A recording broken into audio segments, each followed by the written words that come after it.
The S&P failed in its attempt to get in a bullish pattern. What does this mean? I will go over this in a weekly review of the markets for a week ending March 8th, 2019. This is Agustin Hernandez. Before we begin, the opinions voiced in this material are for general information only.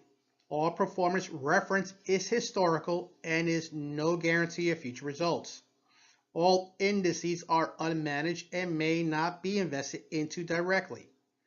Technical analysis is the forecasting of future financial price movements based on the examination of past price movements and cannot predict the future. Technical charts referenced are subjective. No strategy can ensure success or protect against loss.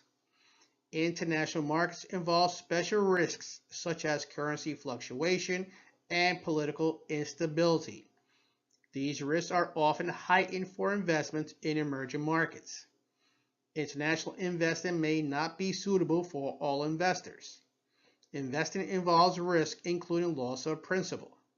Sector investing will be subject to greater volatility than investing more broadly across many sectors and companies.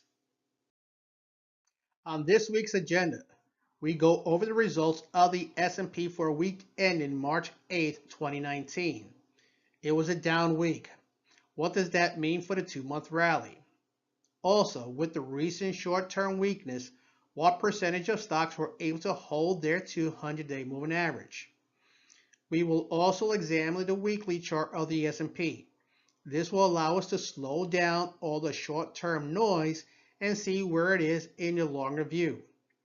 How was the sector leader in the U.S. stock markets affected by the negative week? Was the 10-year U.S. note able to rebound from its recent weakness? How is one of the few stock market indices in a bullish pattern doing? Finally, we end the video with, what does this mean? We start with the S&P. Last week, the index lost 2.16%. If you recall last week's video, I discussed how there seemed to be weakness in the price action and momentum. Now let's see the results of last week's negative week. First, let's look at the price chart. If we look at the rally of the last 2 months, we do see some short-term pullbacks. They usually last just several days and then the upswing begins anew.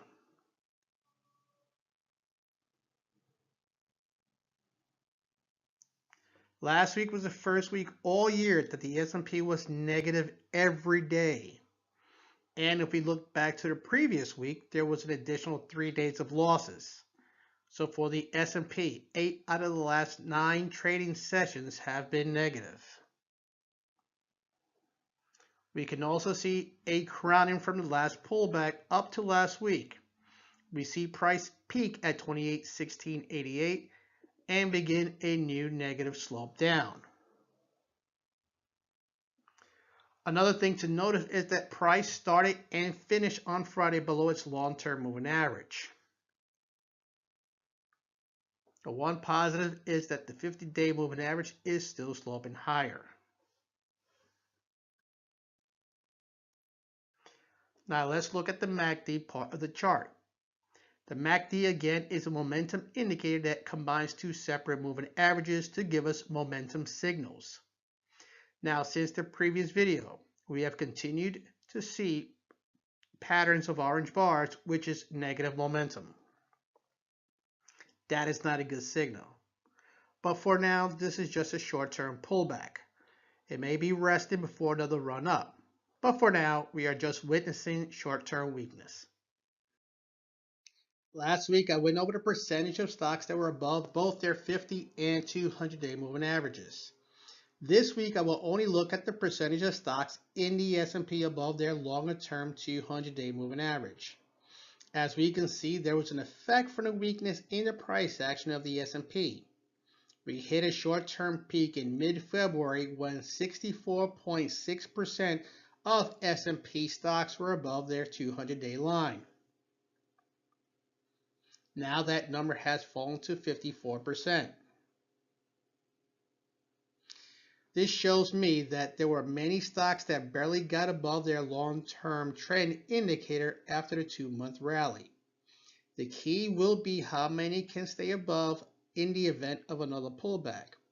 Or, if the S&P is just resting before another rally, how many can hold their ground? The key is not to guess, but let the market decide and just follow. With the recent short-term weakness in the S&P, I decided to take a look at the weekly chart of the index. This way we can take away some of the daily price action noise. For this chart, I will use the 10-week moving average for the 50-day and the 40-week for the 200-day. Let's look at the September high until the most recent week. As we see, we have yet to break above the previous high, but that we knew by looking at the daily charts. Let's look at the strength of the drawdowns from the beginning of the pullback. We actually don't get more than 3 weeks in a row of losses. It is just that the losses, for the most part, are severe.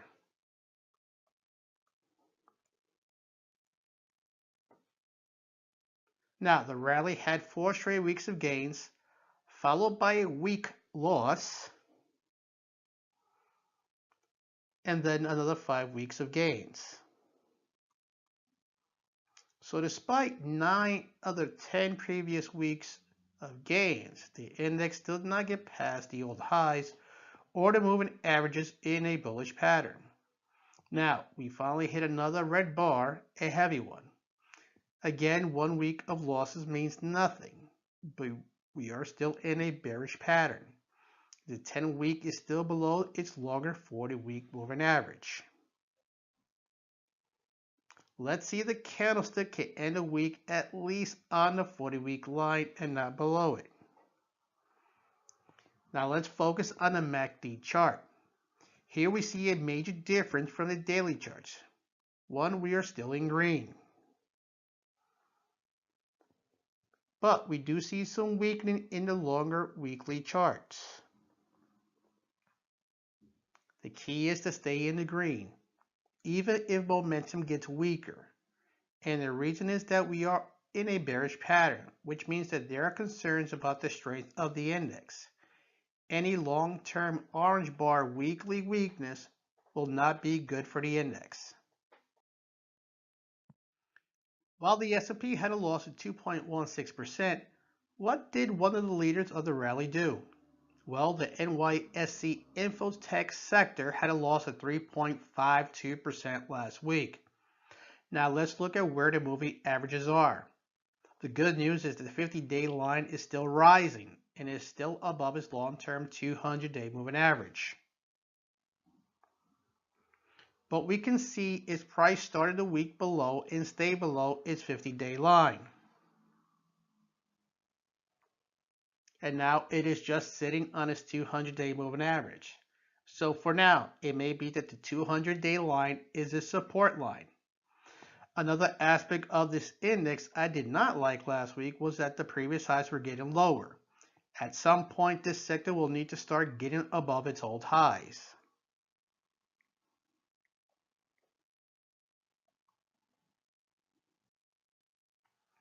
Now let's look at momentum.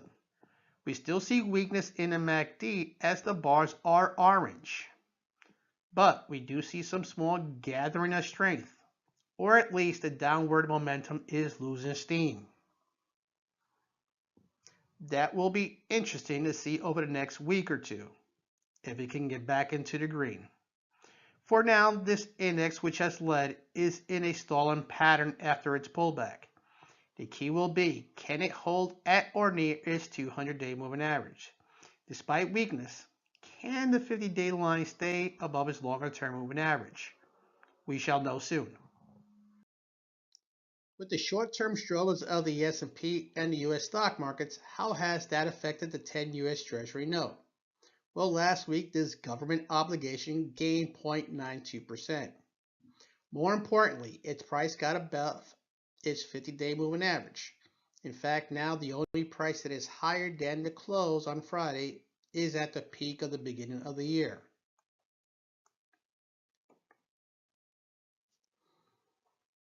Now, 1 week does not mean that a new leg up is in the offering, but this note has shown strength in the face of a strong U.S. stock market rally.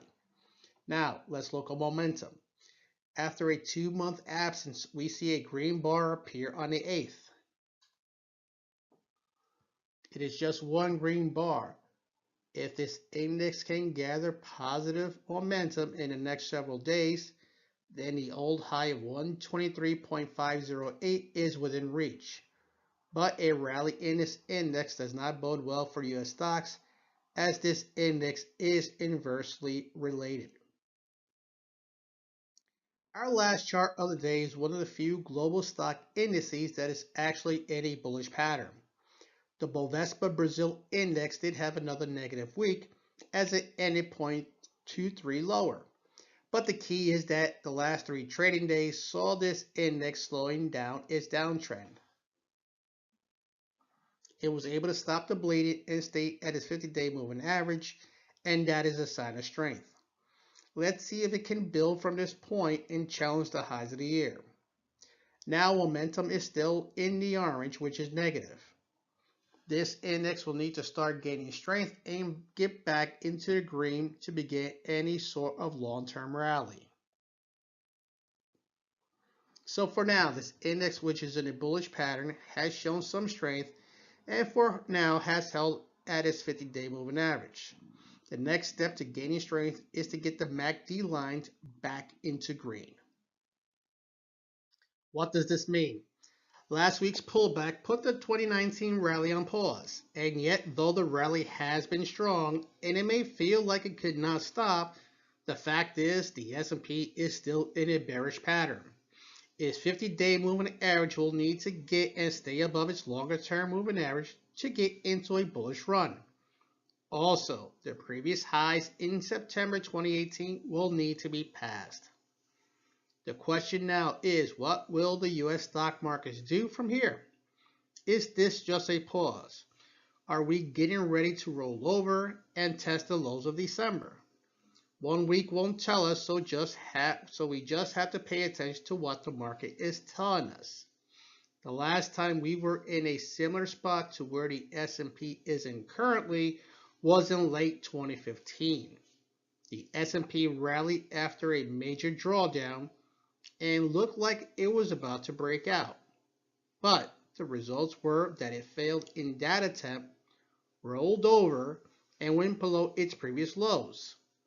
Eventually, several months later, in 2016, the S&P got back into a bullish pattern and rallied. The key is to be patient. I use longer-term view of the markets, so that is why I will use both the 50-day and 200-day moving averages as a baseline to let me know the direction of the market.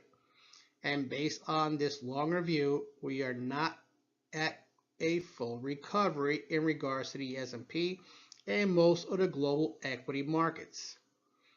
If and when the S&P at least passes its old highs and gets its moving averages in a bullish sequence, there will be opportunities. I would like to thank you for watching this video. Please like and subscribe to my channel for future videos.